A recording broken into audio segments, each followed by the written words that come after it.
Greetings and welcome back. It's your host, Gabe Morales. We've been covering the Montana Department of Corrections. As we discussed last time, the ruthless reign of Warden Frank Conley was finally brought down due to his own greed and a lengthy investigation by the Montana State Governor. The Montana Department of Corrections has a storied history, and in the past there was a lot of mismanagement, insufficient staffing, and intolerable living conditions for inmates. All these led to three separate riots in the late 1950s. The first was the Pea Riot because it literally started with the flick of a pea and took place on July 30th, 1957, when members of the prison band refused to pick peas in the prison yard garden as ordered. The temperature was very hot that summer day, and the band members usually were given favored status. They were used to being left alone, if not spoiled and coddled by most prison staff. I'm not sure if they were ordered to do that as a disciplinary measure or what, but one member flat refused, which quickly earned him some time in the hole. Other members decided to work, but after one member flicked a pea at another, the job quickly turned into free-for-all, and their behavior quickly infected the rest of the prison, and inmates rushed from the cell blocks to take part in destruction in parts of the facility. The short-staffed guards on duty were quickly overrun and locked into cells. A standoff then occurred between prisoners and government officials, including Attorney General Forrest Anderson, and the uprising lasted about 24 hours. The warden at the time, Faye O'Burl, was out of town, taking delivery of an inmate from Indiana who had escaped years earlier. The prisoners demanded better living conditions, better food, better mail service, and the firing of Benjamin W. Wright, the man in charge of Montana's relatively new parole system, who was viewed as being very prejudicial towards inmate releases. A.G. Anderson offered an 8-point program, which seemed to satisfy the prisoners, and they returned their cells without any bloodshed. However, upon Warden Burrell's return, he revoked the program that had been drawn up by Anderson, claiming that he had not and would not negotiate with any convicts. The second riot occurred in response to Warden Burrell having ignored Anderson's 8-point program, and this occurred approximately 6 months after the first riot, on January 27, 1958. During a tour of the prison by the Montana Council of Corrections, inmates instigated a 24-hour sit-down strike, in which they refused to report to work, ignored any orders from guards, and loitered about from cell house corridors. Warden Burrell ordered the lights and heat to be turned off, which, in the dead of winter, was very cold and made it very dark. The cold, hungry inmates finally returned to their cells, and for punishment were refused mail and access to canteen for a week, so they could not purchase any cigarettes, candy, or other commissary. But there was pressure on Warden Burrell to resign, and he did so in February. The Montana Council on Corrections decided that in order to modernize the facility, another warden would be selected during a nationwide search, putting an end to the tradition of gubernatorial appointees to oversee the Montana State Penitentiary. Eventually, Floyd Powell, who was from Wisconsin, was chosen amongst the candidates, and he took charge of the prison in August of 1958. Powell managed to implement some reforms, but evidently it was not enough for the vast majority of the inmate population. In the afternoon of April 16, 1959, guard Gus Byers was working alone on the catwalk of Cell Block 1, across from where convicts Jerry Miles and Lee Smart were loitering. Byers turned to open up a window when he heard somebody call his name. He turned around and received a splash of gasoline, which hit him in the face and chest, soaking his uniform. It was later discovered that inmate Lee Smart had tossed the gasoline as inmate Jerry Miles lit a match to a torch he had constructed from a mop. As he thrust the mop on the gunner catwalk, guard Byers is said to have froze in fear, and another inmate named Alton lit a broom and tossed it behind Byers, who, with blurred vision by the gasoline, saw that he was surrounded by fire, and he quickly surrendered his keys and rifle and allowed himself to be led to the hole. While Miles, Smart, and Alton were securing his rifle and the Folger Adams keys, other inmates ambushed the only other two guards working in cell block 1, threatening them with shanks. These guards also surrendered their keys and were also led to the hole. At this point, inmates had 3 guards hostage, a rifle, and keys to the facility, although they had no further ammunition for the weapon. They quickly moved to cell block 2, where they knew ammunition was being stored. and were in control of that building within minutes, after a tense standoff between a guard holding a loaded rifle and an inmate with a shank. The guard hesitated to fire and received a slash on his hand in return. Had he fired on the inmates at that point, the riot may have not progressed any further. But now the inmates were in control of 2 rifles, 17 rounds of ammunition, and both cell blocks. Over the course of the next 10 to 15 minutes, several more guards would walk into cell block 1, only to be immediately overwhelmed and also put in the hole as hostages by the convicts. At 4 o'clock, Miles, Smart, and Alton had control over the whole facility, except for the minimum security housing area and the upper floor of the administration building, called Inside Administration. Deputy Warden Ted Roth had been across the street during the takeover, attending a meeting with Warden Powell and some architects who were designing a new facility that Warden Powell wanted to build. Roth returned to his desk inside the prison just before 4 p.m. and was oblivious to the growing inmate insurrection that was taking place. He chatted with the guard for a few minutes before sitting behind his desk. Miles, Smart, and a third inmate named Toms came up to the door when Miles asked to receive some medication for his headache. The guard on duty, Officer Cox, turned to retrieve them, and another guard opened the door, letting the third guard out. As soon as the guard opened the door, Miles rushed through brandishing a meat cleaver that he had acquired from the kitchen. Toms threatened the other guard with a knife, and the guards were herded to a nearby lavatory. Miles burst into Deputy Warden Roth's office and attacked him with the meat cleaver. Roth deflected the blow with a plywood letterbox. A struggle ensued for several seconds. Officer Cox grabbed a chair and raised it to hit Miles, but Lee Smart unveiled a rifle that he had wrapped up, hitting Roth in the chest, killing him instantly. Miles then turned on Officer Cox and slashed him with the meat cleaver, giving Cox a deep slice along his arm. The inmates quickly herded more guards into the lavatory, along with the civilian mail sort, and locked them all in. Another guard, Officer Simonson, was coming up the steps inside administration when Miles and Smart took him hostage and had him call up the warden. A little after 4 o'clock, Officer Simonson called Warden Powell, who, as I stated previously, was across the street at his residence after his meeting with the architects. Simonson told Warden that there was a serious disturbance inside the prison and that someone had been knifed. Warden Powell then responded, and as soon as he entered the administration building, he was grabbed by the convicts. Meanwhile, inside, Warden Powell came face to face with Miles and Smart, who immediately forced him to call the governor in Helena, Montana. Powell left a message with the governor's secretary to have Governor Aronson call him immediately at number 8 as soon as he returned. Number 8 was a code word that told the governor that Warden Powell had been compromised and that Aronson should not return the call. After that call, Warden Powell convinced convicts Miles, the guard Cox, and Deputy Warden Roth needed quick medical attention and should be allowed to leave the facility. Miles agreed, and an ambulance collected the bleeding guard and the deceased deputy warden. At about 6:20 p.m., inmates led Powell back inside administration to wait for Governor Aronson's call, which never came due to the code word being relayed. Miles and Smart became very anxious and left, leaving Warden Powell in the care of convict Walter Troche, who had orders to kill the warden with a kitchen knife at 8 p.m. if the governor didn't call back. 8 p.m. came and went, and instead of killing Powell, Troche surrendered his weapon and freed the warden, who had offered amnesty to any prisoner who gave up and promised them that they would be housed in minimum security. 6 inmates agreed to go, including Troche, and Warden Powell was able to escape, and Warden Powell began managing the riot from outside. Convict Miles was very angry when he discovered that Powell had been allowed to escape.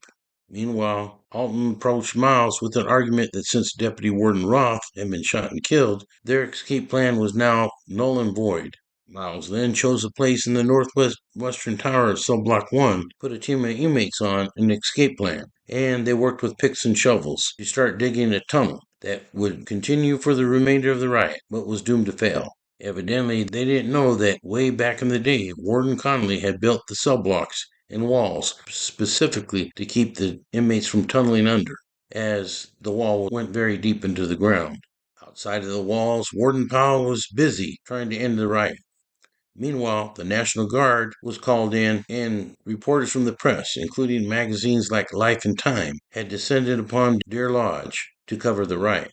Convict Miles evidently thought that the press would release a story to cover their grievances and why they acted to take over the prison, but Warden Powell refused the press to allow the story to run, and there was a long standoff until the Montana National Guard ended the riot, first by firing a World War II bazooka towards Cell Block 1, where Miles and Smart were held up. After firing multiple rounds, the guards entered the tower to push past a pile of rubble that had been built up from the unsuccessful tunneling attempt, and they made their way up the stairs. Miles managed to shoot Lieutenant Francis Russ Pulliam in the arm, followed by tear gas canisters. Convicts Miles and Smart ended the standoff by committing a murder-suicide. By the time the facility was finally shut down in 1979, the Montana prison struggled with some of the same problems that it was plagued with during its entire history: overcrowding, underfunding, and substandard conditions. The riot had one positive effect. It made most public officials and the public recognize that the old facility was a danger, and a new state prison was built 3.5 miles west of Deer Lodge that was constructed between 1974 and 1979. In 1991, there was another riot at the facility. Sunday morning exploded in violence today as inmates in the maximum security block of the Montana State Prison took 5 prison guards hostage. Authorities say 5 inmates were killed during today's disturbance. However, the prison guards were unhurt. The 4.5-hour hostage-holding siege ended at approximately 2:30 this afternoon when 23 officers from the disturbance control team stormed the cell, firing warning shots and tear gas. Although the prison staff were removed from the facility unharmed, 5 inmates were found dead by the disturbance control team upon entering the building. 8 other inmates were found injured and are currently being treated for those injuries, which range from minor to serious. Since that time, and in recent times, more efforts have been made to improve the facility, expand housing to relieve overcrowding, and implement better and more humane in-custody supervision and programs.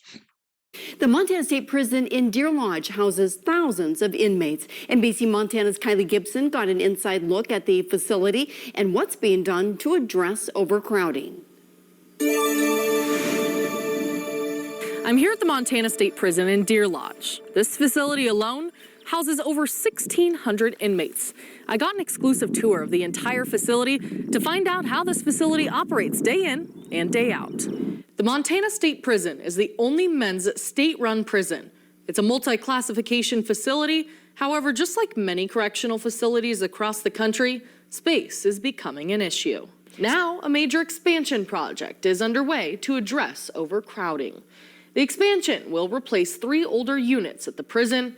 The $156 million project is primarily funded by House Bill 817, which passed the state legislature in 2023.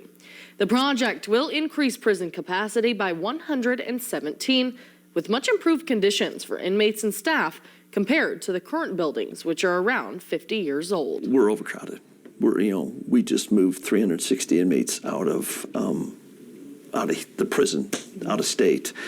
And at the time, our population was starting like 1640 something, and we're at 1605 today, and we're 6 months into the year. So that was a brief reprieve. We've worked on the county jail hold list. We have 12 inmates today. As of today, we have 12 inmates, and those inmates were all sentenced this week to prison, waiting to come here. Along with learning about the new expansion, I learned a lot while I was visiting the facility. With over 650 staff members working at the Montana State Prison, I spoke with a few about their jobs at MSP. Everyone that I talked to said they enjoy coming to work, and most had been there decades. The prison offers inmates the opportunity to better themselves and make use of their time incarcerated. We have a working ranch out here, so we have a cowboy crew, we have a pipe crew, we hay. We have a dairy operation that they produce all the milk for MSP and the customers that we sell our food to. So you have an enormous amount of opportunities. On top of the ranch opportunities, there are many jobs that inmates hold, such as in the laundry room, furniture shop, the upholstery shop, and many more places on the MSP campus. While on my tour, we talked to dozens of inmates and ran into hundreds. There wasn't one inmate that Warden Salmonson didn't know by name. Hang in there, buddy. Not much I can do except say a prayer for you. So just hang in there and talk with mental health, okay? Why do you think it's so important to develop relationships with these people? They're people. It's our job is not to punish them. Their punishment is to be here. We have to make sure they're safe and the public is safe, and that's the biggest thing. We're all just one bad decision away from being here ourselves, and so you treat them with respect, you get that respect, and I'm big on that. Overall, the majority of the inmates we interacted with had smiles on their face, making the best of their time behind bars. Montana Department of Corrections has come a long way since the old days of the iron grip of Warden Connolly. There have been some gang members housed in the old Montana State Pen as well as the new one. In an earlier video, I mentioned California Aryan Brotherhood member Curtis Price, who made escape on December 1971 when he pulled a gun on Montana DOC transport guards and held them hostage. And there have been other Aryans and members of security threat groups housed at Montana DOC over the years, as well as members of outlaw motorcycle gangs, specifically the Bandidos and associated clubs like Amigos and Hermanos, and occasionally some Hells Angels, Outlaws, and Pagans can be seen, as well as Galloping Goose, Brother Speed, and the Mongols. There have been Native gang members housed within the prison, Native Pride, Native Bloods, and Native Crips. Serranos such as Little Valley Locals and MS-13, as well as members of drug trafficking organizations, have also been housed there. I tried to get a hold of Montana DOC STG unit for this video, but I had no success. I do know Guy Baker of the Northwest Gang Investigators Association, who just recently retired from Missoula PD as a detective on the FBI Safe Streets Task Force. He is also a well-known law enforcement instructor and the best person that I know of concerning Montana gangs. An old 2001 U.S. DOJ report stated that over 30% of law enforcement agencies in the state indicated that there were gangs or gang members within their jurisdiction. So one can only assume that many of those members eventually wind up in the custody of county jails or at the state pen. According to the Billings, Montana Gazette, Montana's DOC officials believe that 1 out of 10 inmates was a gang member or an associate. Now, while researching for this video, I saw that much of the open source information about Montana gangs is out of date, so one must be very careful relying on information from the internet. More recently, in 2023, Billings, Montana Police Chief Rich St. John acknowledged that gang activity was responsible for much of the violence within the city. 2024, a federal investigation into a large-scale methamphetamine trafficking organization that was based on the Crow Indian Reservation and was found to have been distributing drugs to 3 other reservations and was supplied by individuals from Washington State and involved a major Mexican drug cartel, resulted in federal convictions in Montana of 27 persons. And so, that's all I have for Montana DOC. I hope you enjoyed this video, and please leave your comments if I left any information out. Thanks for watching, and thanks for your support, and God bless. This is Gabe Morales signing off for Gangsters, Cops, and Politicians.